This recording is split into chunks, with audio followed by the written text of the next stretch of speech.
И здраво дечки, добродојавте во моето ново видео. Јас сум Стефан Димитровски и во наредните 10 минути ќе ви објаснам како да се справите најдобро со стресот во одредени тешки ситуации и моменти.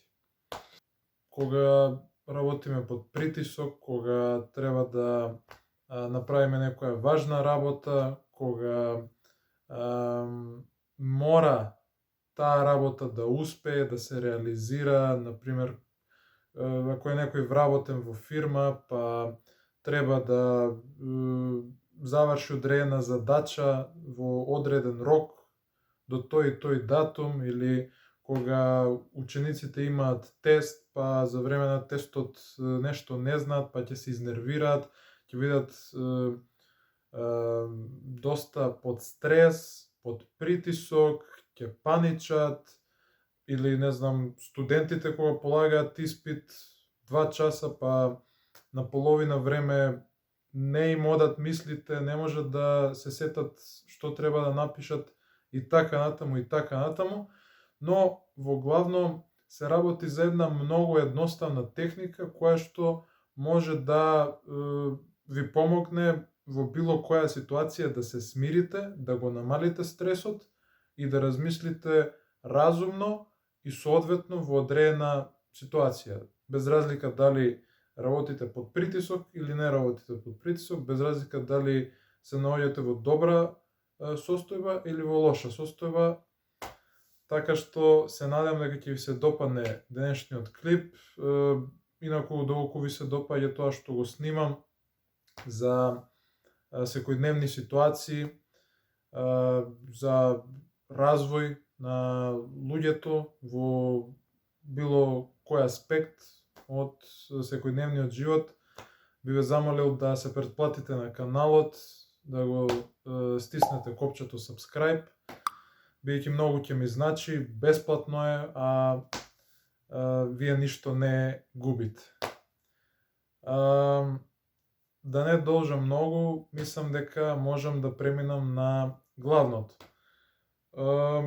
Што се однесува до самата тема, како да се намали стресот во одредени ситуации, најчесто се прашуваме како да го намалиме стресот во некои тешки ситуации, кога паничиме, кога работиме под притисок, кога немаме друг избор и така натаму.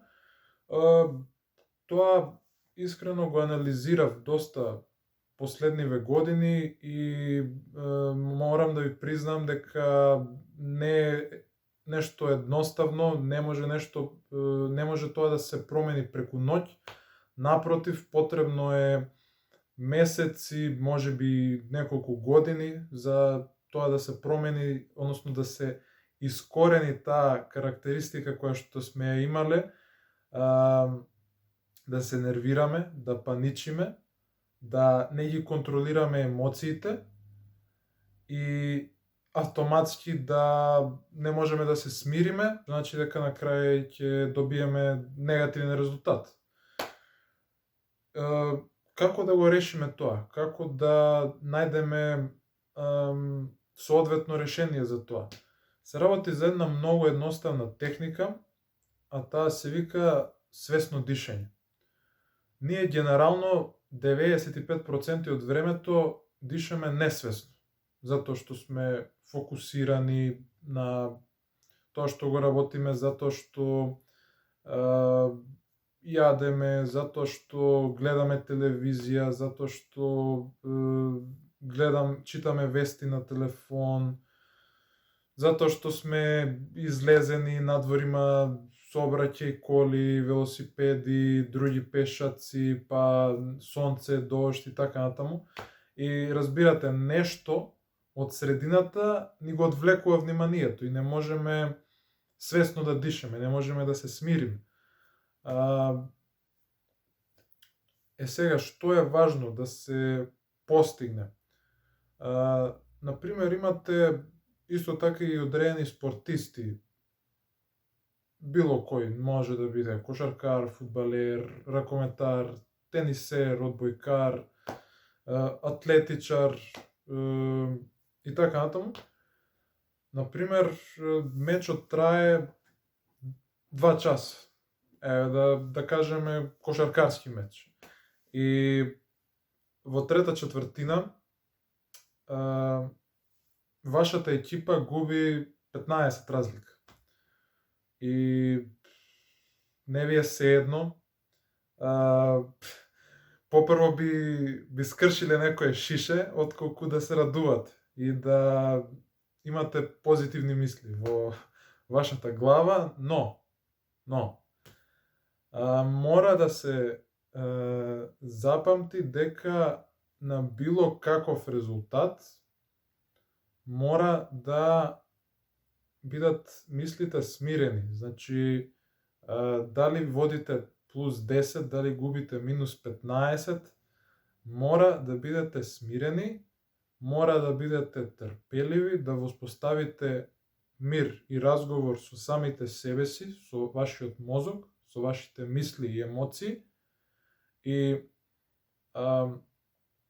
кога има, да кажеме, тайм-аут, 1 минута, 1,5 минута, колку и да е, вие да искористите одредено време и да дишете свесно. Значи, тоа може да бидат и 5, може да бидат и 10 секунди, тоа е да кажеме некоја мини медитација, така да ја наречам, но тоа е за време на надпревар. Значи, 5-10 секунди.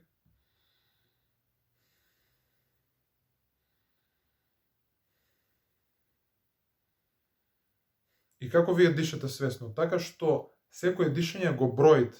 Јас така практикувам да правам. Значи, 1, 2, 3, 4, 5 и така натаму. Најчесто 5 до 10 дишења, да кажам, вдиши, издиши, вдиши, издиши. Но тоа е за време на надпревар или за време на испит, за време на работно време, така. Но пред надпреварот, пред испитот, пред тестот, пред работниот ден, знаете дека ве чека тешка, исцрпувачка ситуација, исцрпувачки ден, притисок од сите страни, мора вие да ја завршите работата. 30 минути, значи половина час пред било што, вие можете да ги искористите дури и тие половина час, но најчесто минимално препорачуваат од 10 до 15 минути да трае таа, да кажам, мини медитација со свесно дишење. Значи, вие ќе пробате да не размислувате на ништо друго, значи на ништо друго, да ги затворите очите, да го смирите пулсот со самото тоа и свесно да дишете. Така што, како што кажав, ќе се бројат самите дишења и на тој начин се смирувате себе си, го смирувате пулсот, останувате во моментот фокусирани, не размислувате на тоа што се случило во минатото, не размислувате на тоа што ќе се случи во иднина, само размислувате за сегашност. Значи, фокусирани сте на сегашност. Знам дека понекогаш извучи како клише, но луѓето велат дека треба да се фокусирате на сегашниот момент и тоа е најважно. Знам дека понекогаш е многу тешко тоа да се направи, но тоа е и единственото решение според мене како да останеме мирни и да останеме во сегашност, да не размислуваме што се случило порано или што ќе се случи понатаму. Така што ви препорачувам на сите што ќе го гледате ова да пред било каков тежок ден или тешка задача, тежок испит, тежок надпревар, било што, да останете смирени 10 на 15 минути, така што ќе воспоставите мир со себе си, ќе бидете сами во некоја просторија, ќе си создадете одредена атмосфера или одреден амбиент кој што вас ви се допаѓа, дали да биде посветло, дали да биде потемно, како на вас ви годи повеќе, и едноставно ќе пробате да не размислувате на ништо и да го смирите пулсот. Тоа е она што ќе ви помогне за време на испитот, за време на тестот, за време на надпреварот, да бидете смирени и да ги контролирате на најдобро можно ниво емоциите, без разлика колку ви оди или без разлика колку не ви оди. Така што се надам дека ви се допадна денешниот клип, дека ќе ви биде корисен за вашиот развој во понатамошниот тек од животот, во одредени ситуации да ги исконтролирате вашите емоции, да останете приберени, смирени, ладнокрвни, колку и да изгледа ситуацијата тешка и колку и да изгледа неизбежна, да се испровоцирате и да изреагирате бунтовнички или избувливо. И уште еднаш ви благодарам за вниманието. Претплатете се на каналот, уште еднаш ќе ми значи многу. Мило ми беше што ви го објаснив ова денес, бидејќи сметам дека е многу важен дел од нашиот секојдневен живот, како да се справуваме со одредени проблеми во одредени ситуации. Ви посакувам убав ден и се гледаме во следниот клип. Поздрав!